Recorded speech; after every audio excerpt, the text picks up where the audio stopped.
Welcome back to those online. You've just jumped rooms, we've stayed still.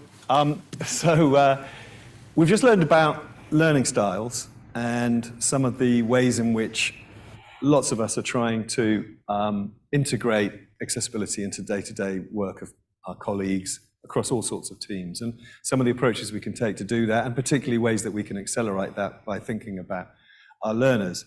But what we're going to look at now is maybe a different picture of that, and thinking about where our leadership and also within the organization, where we're looking at in terms of diversity and inclusion more broadly, and equally, what sort of fears and constraints we're facing. What are the people we're trying to bring with us along this journey, particularly key decision makers, line managers, others around us? What sorts of things are they concerned about?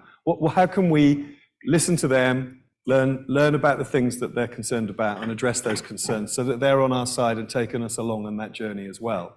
So we've got a range of different inputs here and a very broad picture. I think I'm going to start with Carolanne. Very broad picture, particularly around diversity and inclusion. And you know, that's sort of the game that we're in. Accessibility as a digital accessibility, or disability inclusion as it's a standalone issue, if you like. The wrapper that we're now seeing much more broadly across most organizations, diversity inclusion. So could you introduce yourself and tell us a bit about how you see that broader jigsaw and the ways in which these pieces interact? Yeah, so hello everybody. I was here first thing this morning, then ran upstairs to do a whole bunch of work. So I'm Carolanne Minashi, Global Head of Diversity at HSBC. Just absolutely adore that job. For a descriptor clue of me, I'm a white woman in my 50s, we won't say which number, and I'm wearing a bright blue suit and just delighted to be here. In terms of how I see this agenda fitting in, right, and I'm sure we're going to have lots of conversation about this, arguably the disability agenda is in a different space actually within the inclusion framework, and it's different for a couple of reasons. It's different because there hasn't been a Me Too movement. It's different because there hasn't been a George Floyd. So there hasn't been a sort of massive external catalyzer, right? And I think that's one of the reasons why this agenda has had varying degrees of success within different organizational contexts, and even within the organizational context where there has been success and progress, and I'm proud to put HSBC in that box, it still feels a bit different. And so each inclusion strand has a complexity around it, but this one in particular takes some really careful thought. And the other part of that is the complexity of the agenda. So you know, it's not that the other strands are not complex, but just the sheer vast array of different conditions that somebody can be impacted by. Two people with, on the face of it, the same condition can be impacted in a completely different way. These are things that slightly blow the mind of line managers and execs, and sometimes it's easy just to sort of put that on the too hard box. And so part of my job is to help make the complex simple and help create a way of being. We might talk about this in terms of like, just can we agree some principles? And if we can agree some principles, a principles-based approach, in a very human-centered way of tackling this issue, actually we can make enormous progress. It's when we only see the obstacles in front of us that we kind of go, oh, that's all too hairy and too scary. And I mean, I've said it's a fear. I guess there is a fear in there of doing the wrong thing, not knowing what to do. Yeah. You know, what sorts of, how do you approach that fear word? What do you well, see? In that way, it's exactly identical to every other part of inclusion, right? You know, people, I would argue one of the reasons why large organizations didn't make as much progress as they should have done in the wake of George Floyd is a paralyzing fear of saying the wrong thing. Can I say the word black? Can we talk about ethnicity? So that is very familiar territory to me. And the way, in my practice, the way you combat fear is education, empathy, and understanding. So the more you can do to bring lived experience to bear, to get people to understand, actually that fear doesn't go away, but it sort of diminishes. And then the other amazing antidote to fear is the community who are impacted, or the community that share the affinity, standing up and saying, it's okay, you know, you can say the wrong words, it's fine, because at least we're having a conversation. And that permission for people to kind of get it wrong, that we don't expect our line managers or our leaders to be perfect at this. There's a real human-centered sort of invitation to just like, we all just want to do our best. So I think that's another trick. And do you have particular tactics? I'm thinking about, one-to-one sessions. We were hearing from Jonathan with the teachers in the classroom and Ask Me Anything. Do you have those sorts of things? We do. We might get into some of that later. The challenge with tactics. So just Marley,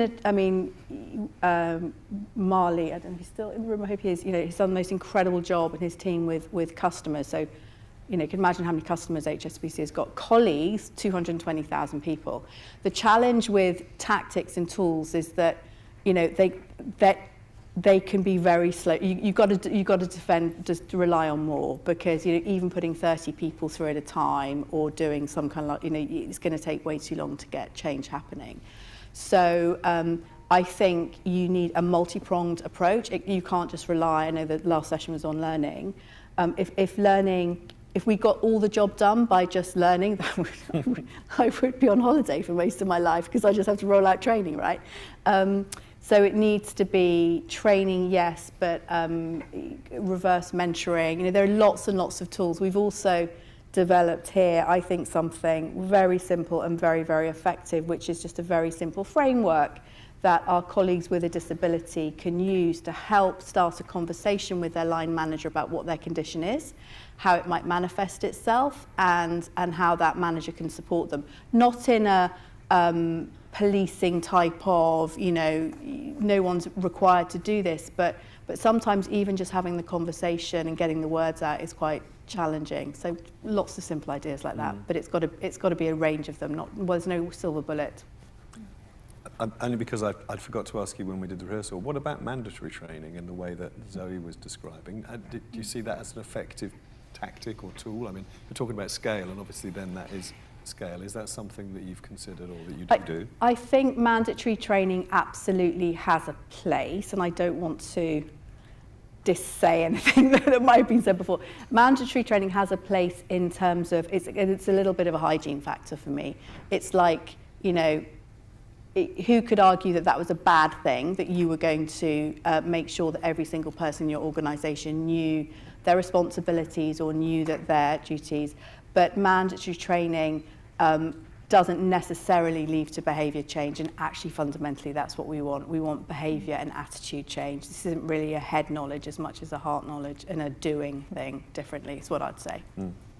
And then just the final element before we move on, we mentioned the C-suite. Is your experience that senior leaders behave the same as everybody else in the organisation? Any things you've said about their fears or concerns or their personal experience? Is there anything in particular that you think holds your work up within diversity and inclusion because of their fears, for example? Do you see that? So our C-suite executives are just human like everybody else, right? So they're no different. I think the way I look at my kind of various constituencies is looking at what's the unique role that they play that would be different from a line manager role or a generic colleague role, right? And the unique role the C-suite play is legitimizing and mandating a strategy as a business imperative. And without that, very, very difficult to make real progress. If you don't have that, you're sort of begging allies from around the organisation that get it, but you're not going to, maybe not never, but it's very difficult to make systemic change. The speed and the scale will be. So you want your C-suites, and Ian spoke this morning, I heard his speech, he's a really good example of that. You want your C-suite executives to really give you the mandate, the air cover, the sponsorship. Once you have that, you can then go and get the sort of more senior management talent down to the line managers to really start to escalate. So I would say the C-suite kind of enable the change to happen, but change really happens at that day-to-day line manager level. So you need both. You can't just have the senior mandate and then not do anything with your rank and file line managers. But you need your C-suite. And then my other experience that we did talk about before is that if you look at any C-suite as just a collection of 20, 25 people, you will have a natural distribution within that group of people who kind of get it more than others. And in my experience, the people who get it tend to be people who have a genuine personal connection either through a family member or a personal experience of some kind of condition.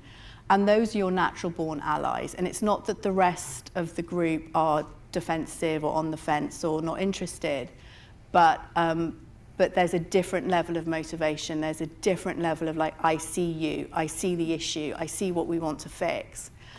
So with the approach here, it's really working out very quickly who those natural allies are and helping them to help me make the agenda nascent. Cool, thank you very much. So, Katy, you only have 523 organisations. 524 now. 524 now. Sorry to correct you. 524 organisations, 24 more than you meant to get. It's very true. To take along that same journey. So Yeah. can you tell us a bit about the work that you do at the Valuable 500 Yes, of course. and obviously the ways in which you see other organisations responding to the same challenge that Carolanne's describing and embedding this diversity and inclusion into their agenda? Yep. Okay, thank you. So I'm Katy Talikowska. I'm the CEO of the Valuable 500, which is the world's largest global partnership working with 524 businesses and the disability business community to end disability exclusion in business. So we very much have a business focus and a big business lens. I am a white woman who's proudly turning 50 tomorrow. So there you go, I'm happy to disclose, with a sort of jawline length brownish hair with a few highlights to try and hide the grace. So that's me.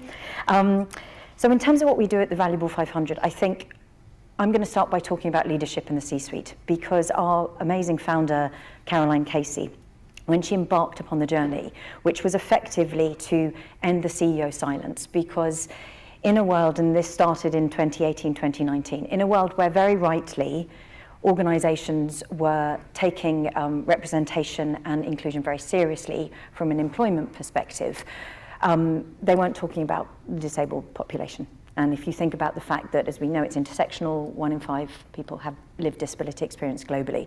So Carolanne at the start just saw the power of the C-suite. So she saw the power and the influence of business, but she knew, and it wasn't a hierarchical drive, that she had to start at the top. So job one was ending the CEO silence in terms of getting them to talk about disability and put it on the board agenda. But importantly, and this links with what you were saying, Carolanne, is that it is that element of self-disclosure from the C-suite as well.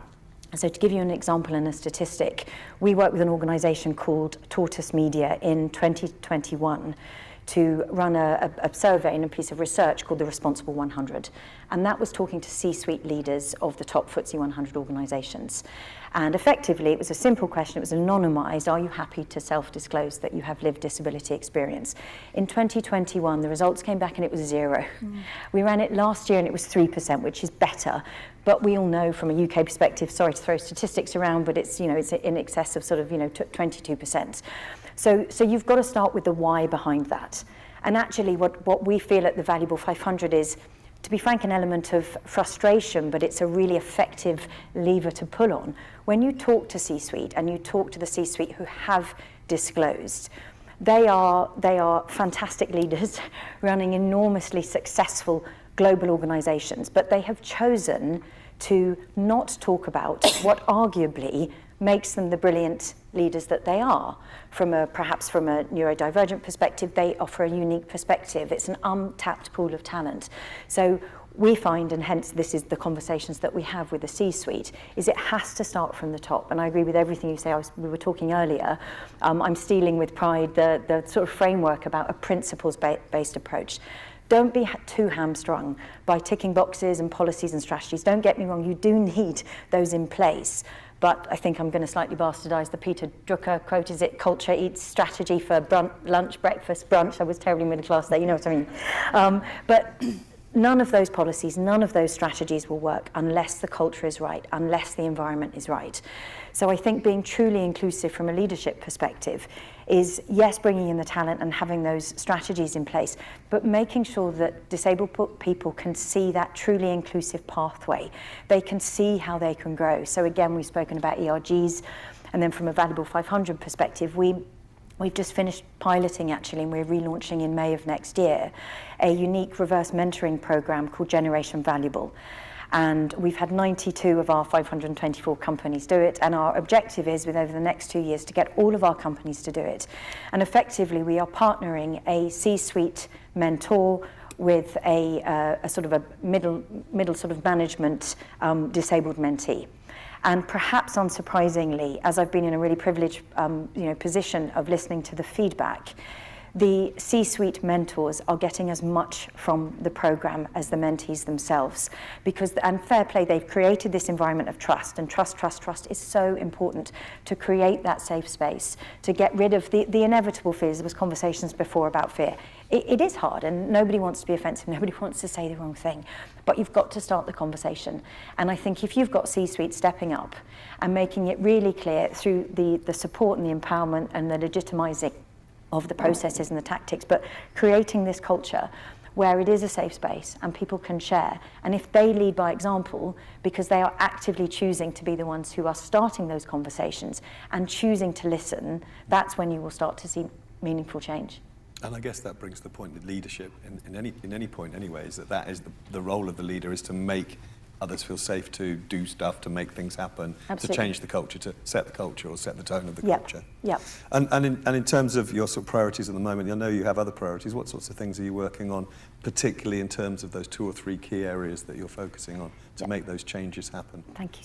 So when the Valuable 500 was launched and we got the support of the 500 plus CEOs, the last 2 years have basically been periods of sort of innovation and research to identify what we collectively see as the 3 biggest system barriers to drive meaningful change and end disability exclusion. So what we've identified, and we also talk about synchronized collective action, I'll come on to that in a moment, but the 3 biggest barriers are lack of representation within organizations and therefore the reporting around that. And I'd like to talk, if I may, a bit about self-ID, self-disclosure. So reporting, then leadership, again, the ending the CEO silence on leadership and lived experience, and then representation. So that's the authentic representation of people with disabilities in internal-facing corporate communications and also external. So representation, leadership, and reporting. And the organisations that we work with, to give them their dues, lucky enough to work with HSBC, all in their own right, we are seeing a lot of good progress. A lot of humility, a lot of acceptance that they're not doing it as fast as they would want, but critically they have started, and that's the single most important thing. So what we do at the Valuable 500, hence the very intentional language around synchronized collective action, is to come together as one big global partnership. Because imagine if you are tackling the same problem at the same time in the same way, then that's when you're going to have, that sort of rising tide philosophy, and you're going to see meaningful change at pace. So we have those 3 synchronized collective actions, and in the spirit of nothing focuses the mind like a deadline, or in this case, a deadline and an event, we are hosting with our lead sponsors and donors, the Nippon Foundation, the world's first accountability summit, and that will be on IDPD, so 3rd of December 2025 in Tokyo. It'll be a hybrid event, and effectively that's when we track the truth. That's when we come together and we hold each other to account, because this is cliched, but it's all very well talking about stuff, but unless you're actually delivering meaningful, tangible change and outcomes, and tracking that truth through reporting, through that surfacing of data, baking it into your investor dialogue, your materiality assessments, your annual reports, unless you're doing that, we're not going to see the change that we need. So it is a moment for us to all come together. And everybody will be on different stages of their journeys, and that is okay. But the important thing is that we surface that data and we track the truth, because I know you all know this, but if you're not measuring something, then you can't manage it, and if you're not measuring it, you certainly can't improve it. So that's what we're working towards. Great, thank you. I'll come back to self-ID in a moment. Pauline, could you tell us about your role? In particular, I think this links in to some of the ERG stuff as well, doesn't it? I mean, so tell us where you're from and the work that you do, but I think you're interested in this connection between how the employees are working within the organisation and the leadership and the connection that represents. Hi, I'm Pauline. I'm a middle-aged white woman. That's the theme here, isn't it? Slightly salty peppered hair. Anyway, I actually, my day job is at Intuit. I'm head of product compliance. So I work with all the software engineers and that to make sure products are compliant. But Intuit is also a member of BASDA, which is a Software Developers Association. And about 18 months, 2 years ago, we set up a specialist interest group for abilities and accessibility. So if you were here earlier, you know, Intuit, we do actually have employee resources group. We do take accessibility very seriously. We encourage everybody to do it. So, and again, our C-suite are very engaged. So it's about taking what we do at Intuit and sharing it with our BASDA members. And this is being recorded. We have some members who are a bit more, I think one describes himself as a dinosaur. And when we had HMRC along a few years ago to our summit, they were talking about accessibility and they were jumping on, I think we talked about carrot and stick, they were saying about it's the law, you have to make your software accessible, blah, blah, blah. And he wasn't very happy about that and said, you know, when are you going to pay me to make my software accessible? So from that sort of negative conversation, we decided to set up the Abilities Network, and we have actually utilised the skills with AbilityNet here to actually share with these people, these dinosaurs included, basically what they're missing out on. You know, the purple pound, the talent, as well as, you know, everything else. So we've run sessions, lunch and learns, where we use different challenges, disabilities, and it's basically ask me anything. And we've had people come along, and the point you're sort of saying, we have software engineers, so they're sort of pushing up, they want to make the software accessible, they're pushing up, and we have the C-suite who want to learn a little bit more. So it's about trying to bring them all together. And when I'm talking about our members, you know, obviously Intuit a member, we're global, we have the resources to be able to do that. But some of these are quite small businesses. They make, you know, they're probably 50 or 100 employees, and it's much harder for them to maybe have the ability to get that money in there. So the idea is to bring them along on the journey, let them understand the opportunities they're missing, the opportunities of revenue, and also the opportunities of getting good engineers. So within Intuit, I know some of my engineers that I've worked with, some are colourblind, some have dyslexia, some have neurodiversity. They actually bring richness to the product by actually understanding the challenges that people have, and so they can make the software better. And also we do a lot with the Institute of the Blind and that, and other people. We have this weird thing called Follow Me Home, which actually means watch our customers use the software. So one of the great things we can do is actually watch people with accessible needs, disabilities, how they use our software, and actually help us make the software better. So we're trying to use those bits that I do at Intuit, two hats, to show with the BASDA how they can improve the software and try and bring them along, not just the C-suite, but also the engineers. So hopefully you get the momentum there. But to your point, I think earlier, some of the people that we get is the passion that they have because they have either indirectly or directly have some engagement with the disability organisation. But yeah, that's where we fit in. And we've had some great lunch and learns. And I think it's about removing that fear of being able to ask. You know, I'm quite happy to put my hand up and ask the dumb and stupid question to get people feeling relaxed so they can ask the question and it doesn't feel so bad. And I think the other thing that's really important is to show that you can have like temporary disabilities like migraines or something like that. Or, you know, it could be semi-permanent, like I've had surgery early in the year, so I've had to struggle a little bit more. Or it could be permanent and a longer term thing. So again, it's sort of just showing people the challenges, but also the opportunities of being able to make the software more accessible and their businesses more accessible. Mm-hmm. So that's really helpful. And I think what's interesting is we were talking about the 500 biggest companies on the planet and HSBC. As you say, the lessons are equally applicable in the smaller organisations. It's still top down to some extent. That's about opening doors and giving permission. And then there's the people who've actually got to make the change, and they need to be part of that whole piece. Yeah.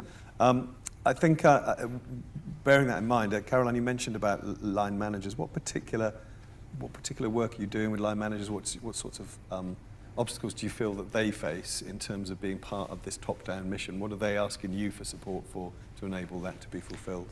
So one of the things that we've done is to make available for everyone, but really with line managers in mind, is that we've created a learning pathway on our learning internet site so that people can kind of go through a series of reading articles or taking sort of online courses. So there's no shortage of, if you're curious, you can, that curiosity can be satisfied to somewhat. So that's something that we've done. Come back to the principles, actually. One of the things that we did, which I think is really important, is that we created a principles framework around workplace adjustments, right? And this was like a real piece of work in terms of don't get bogged down in the policy, because sometimes when you start with the policy in mind, it gets very specific around rights and entitlements, and we will do this and we won't do this. And actually, my learning is that's the wrong place to start. So if you can start with a principle, so one of the principles we've got, let's start with, we have the principle that we want a culture where our colleagues with a disability, should they want to, we have a culture where they can talk to their line manager about that. It's not a taboo subject, so the door is already open. We're not forcing anyone to talk about it. Some people manage their condition completely well, completely privately, don't want to talk about it. But if you want to talk about it, let's have a principle that we want to have a culture where we are open to talking to you, right? Let's have a principle that if there's something that we could do as an organisation to help make your experience of work better, we would want to do that, right? That might be a piece of kit, it might be changing a working hour. Let's just have a principle, because like everyone is going to agree with that, right? And then actually, this is the third one, it does involve line managers specifically. Let's have a principle that the direct line manager does not actually hold the pen on whether that accommodation should be agreed or not, right? Because line managers are torn in a lot of different directions, right? And we just think sometimes if those two principles can be subverted, if a line manager says, yes, I understand that that piece of software could really help you, but I don't have the budget for that, so I'm going to have to say no. Actually, there are some times when we have to make a bigger organisational decision, but for the greater good of the organisation. So the principles framework has actually helped us address some of the barriers, particularly that line managers would feel. And some of that is line managers feeling just ill-equipped to deal with that. Like, I don't know. Are you asking me to be an expert on that? I don't understand. Should I trust you that you're saying this is the right piece of kit for me? And so we've worked quite hard on that principle-based framework to say, actually, what is a more sensible way of taking something like, reasonable adjustments? That was an example to start off with. Great, no, it's great, thank you. So I'm going to try and go from Carolanne to self-ID and see if this works. Okay. I'm going to ask you about metrics Yeah. and what you measure. Yeah. And then you can tell us how hard Fabulous. it is. How about that? I measure everything I can possibly measure, is the short answer to that. So which includes a disability. We have, we place a very, very, very high value on data that's very generously shared with us by our employees through a self-ID program. And we continually grow that data set. So we're not at 100%, but we are making progress all the time. And we, in the countries where it is permissible, we'll collect biographic data that we can. So there are some jurisdictions where we work where we could not ask somebody to share their sexual orientation. So those countries are taken out. But where we can, we will. And that very much includes disability information.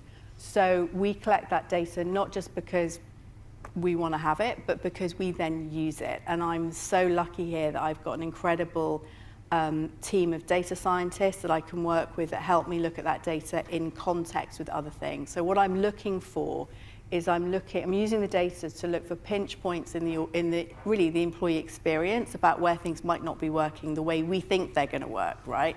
It's very easy in HR to sit in a kind of holy huddle and go, well, we've done that. We've got the principles out there. Everything should be fine. And the reality is the data doesn't lie. And so we look at everything from hiring rates to promotion rates, etc.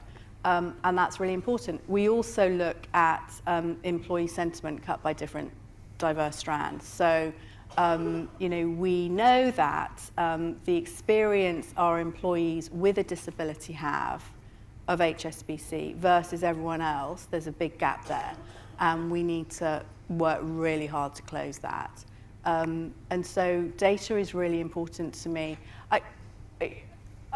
As a practitioner, I'd say you don't really have a business case if you don't have the data. I actually think here, I kind of, in a way, don't need the data to make the business case because that's been made. But it's incredibly important to help us keep on track of where our priorities are, where we should focus investment, where we still need to chase the barriers and close them down. So that's how I use data. It's everything to me. Self-ID. Self-ID. So just on that point around data, I'm a big fan of data and totally subscribe to the fact that things need to be measured. But I suppose so when it comes to self-ID, obviously the ambition behind that is to start with a data point. But it can't stop there. Self-ID and the data point that you get can't just simply be a tick box and a reporting metric and a calculation. You have to do something meaningful with that. And interestingly, I agree with you, data doesn't lie, but it can be manipulated in different ways. And it's very interesting what we try and do at the Valuable 500, because we've got 5 harmonized KPIs. I can send stuff on later. I won't go into details now.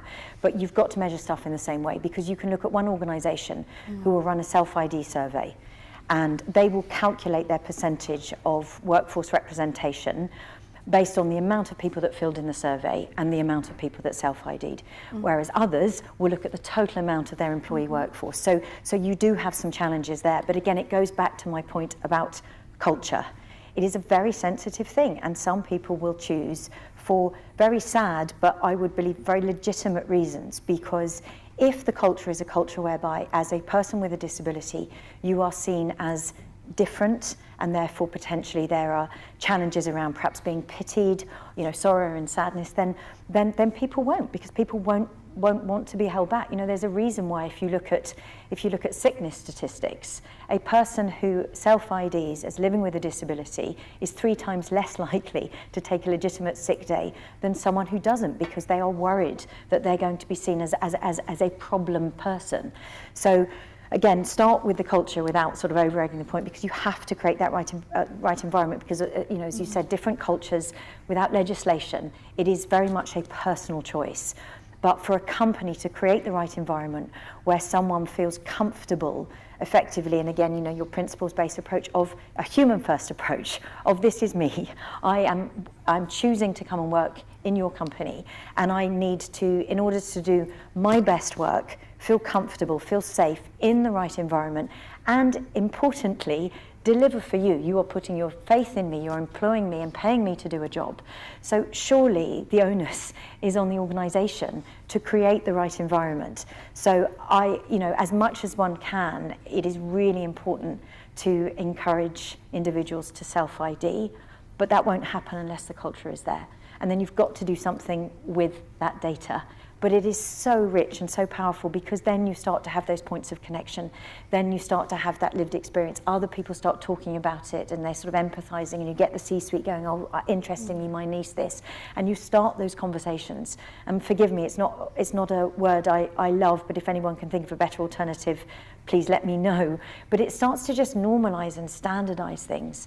And I wanted to make a point about mandatory training, if that's okay. I'm a fan of mandatory training in the world of digital accessibility and physical accessibility in particular. First met Mark in Enabling in Washington a few weeks ago, and Jenny Leigh Flurry from Microsoft was talking about how she had instigated mandatory training. For me, the other side of the mandatory coin is that it is inclusive.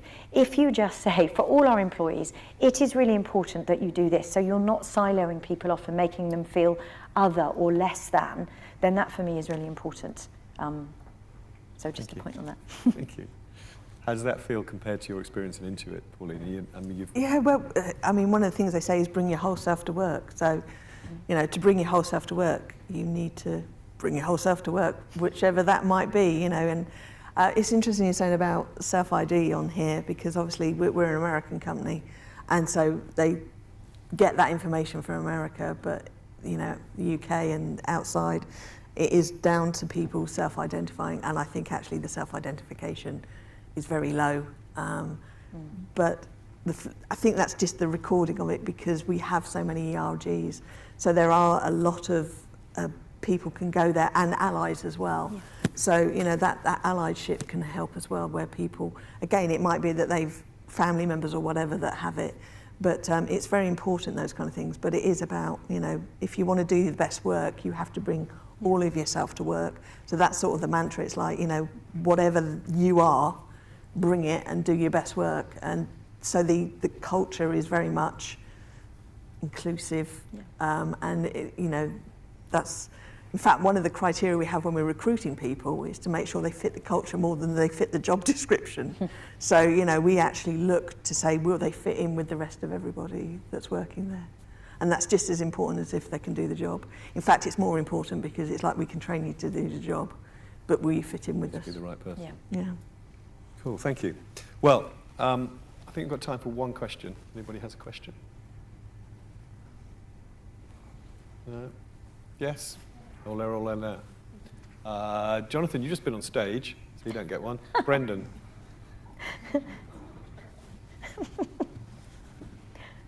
Hi there, Brendan Ward. I teach a class at New York University on this topic of accessibility.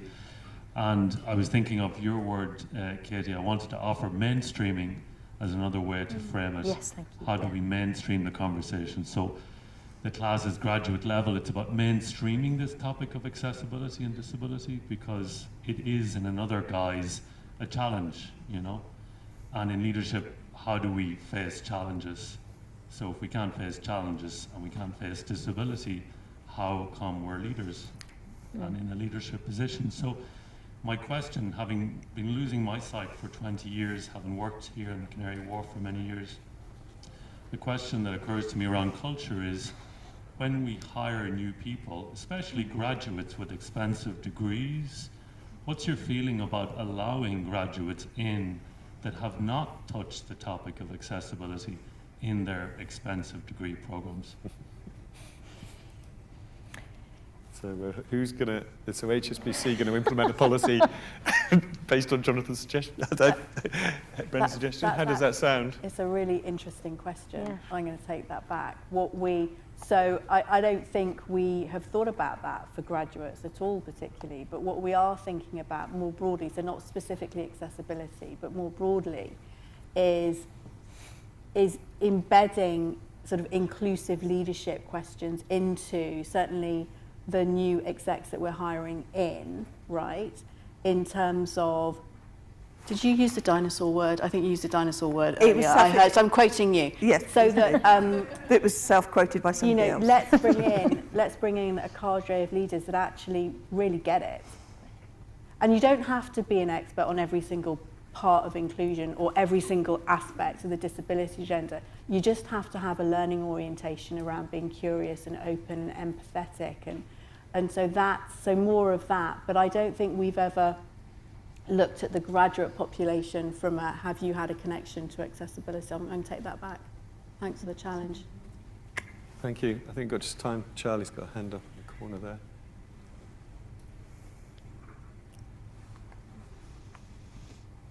My name is Charlie from the Ministry of Justice. I was just thinking, it's for anyone really, do you see much crossover from accessibility into like the other areas of D&I, and do you find that crossover can be beneficial, or you find that sometimes maybe it's diluting the message of what you're talking about when it comes to accessibility?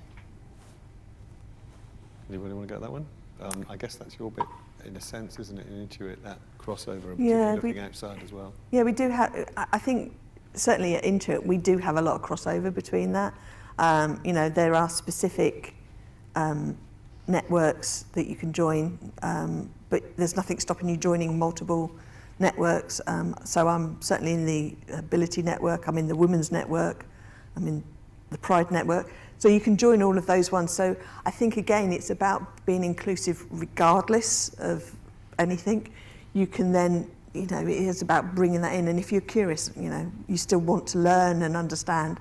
I mean, software, there are a lot of youngsters, you know, they're fresh out of university. I will now try and check if they've done any accessibility learning.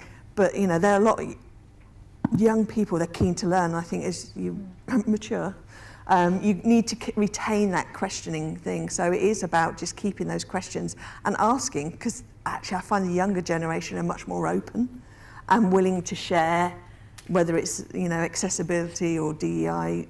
They're willing to share that much more than maybe, you know, if you're more of a dinosaur. I'm now putting myself in the dinosaur thing. But, so I think there's an element of that, of just remaining curious and asking.